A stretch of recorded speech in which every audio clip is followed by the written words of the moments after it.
केशव प्रसाद मौर्य दिल्ली में आलाकमान के पास हार का रिपोर्ट कार्ड पेश कर चुके हैं। लेकिन अब केशव के सामने खुद की परीक्षा पास करने की चुनौती है और इस परीक्षा का नाम है फूलपुर उपचुनाव, जिसकी तारीख अगले कुछ दिनों में तय होने जा रही है। 10 सीटों पर होने वाले उपचुनाव में मिल्कीपुर के बाद फूलपुर सबसे हॉट सीट बनी हुई है। फूलपुर से बीजेपी एमएलए रहे प्रवीण पटेल अब एमपी बन चुके हैं। लेकिन अब उपचुनाव में इस सीट को बचाना डिप्टी सीएम केशव प्रसाद मौर्य के लिए साख का सवाल बन चुका है।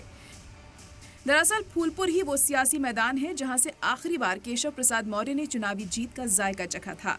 2014 में केशव प्रसाद मौर्य फूलपुर से एमपी बने थे और उसके बाद रियासती सत्र होते हुए डिप्टी सीएम की कुर्सी तक पहुंचे। लेकिन उसके बाद केशव प्रसाद के हिस्से में कोई जीत नहीं आई। अगर फूलपुर में नतीजे बीजेपी के उलट गए तो मुश्किल योगी से ज्यादा केशव की बढ़ेगी, क्योंकि फूलपुर को उनका सियासी इलाका माना जाता है। यानी फूलपुर के नतीजे केशव प्रसाद मौर्य के सियासी कद को भी तय करेंगे।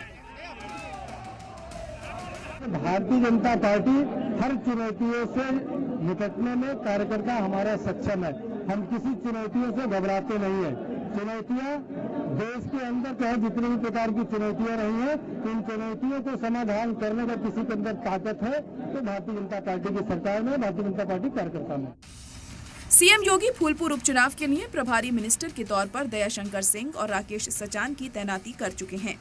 बीजेपी यहां फिर से कमल खिलाने की तैयारी में है, तो अखिलेश की साइकिल भी बीजेपी की घेराबंदी की कोशिश में है।